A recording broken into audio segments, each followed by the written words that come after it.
गडचिरोली जिल्ह्यामध्ये रात्रीपासून पावसाची संततधार सुरू असून भामरागड तालुक्याचा तिसऱ्या दिवशी सुद्धा संपर्क तुटलेला आहे।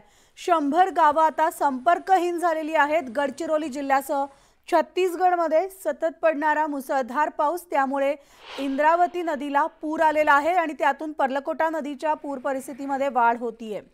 पर्लकोटा नदीवरील मोठा पूल हा पाण्याखाली गेलाय, तर भामरागडची संपूर्ण बाजारपेठ सुद्धा पाण्याखाली गेली आहे।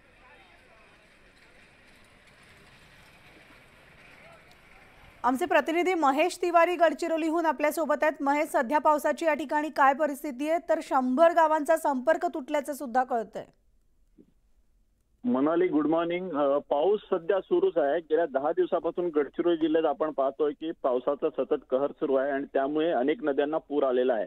आता भामरागड तालुक्याचा संपर्क आज तिसऱ्या दिवशी तुटलेला आहे। गेल्या 10 दिवसात भामरागडला तिसऱ्यांदा पुराने वेढा घातलेला आहे। पर्लकोटा नदीचं पाणी 2 दिवसापूर्वी ओसरलं होतं, मात्र छत्तीसगडमध्ये सतत पाऊस पडत असल्याने इंद्रावती नदी भरून वाहत आहे। इंद्रावती नदीच्या दबावातून पर्लकोटा नदीला पूर आलेला आहे। भामरागड तालुक्याला जगाशी जोडणारा पर्लकोटा नदीवरील मोठा पूल हा पाण्याखाली गेलेला आहे, त्यामुळे संपूर्ण भामरागड तालुक्याचा संपर्क तुटलेला आहे। भामरागडच्या बाजारपेठेत पाणी गेलेलं होतं, ते रात्री उशिरापर्यंत वाढलं होतं। संपूर्ण बाजारपेठ पाण्यामध्ये बुडालेलीच आहे। प्रशासनाने त्या ठिकाणी नागरिकांना सुरक्षित ठिकाणी पोहोचवलं होतं। जिल्हा आपत्ती व्यवस्थापन यंत्रणा, स्थानिक पोलीस हे सगळे परिस्थितीवर लक्ष ठेवून आहेत।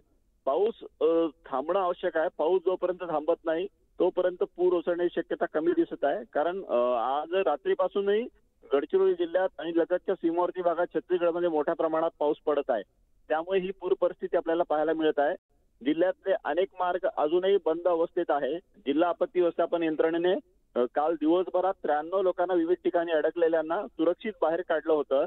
जिल्हा आपत्ती व्यवस्थापन यंत्रणा आणि स्थानिक पोलीस या संदर्भात किती सक्रिय आहेत आपल्याला दिसून येत आहे।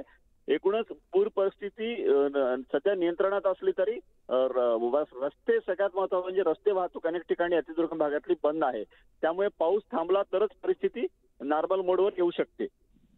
निश्चितच धन्यवाद महेश या सविस्तर माहितीसाठी।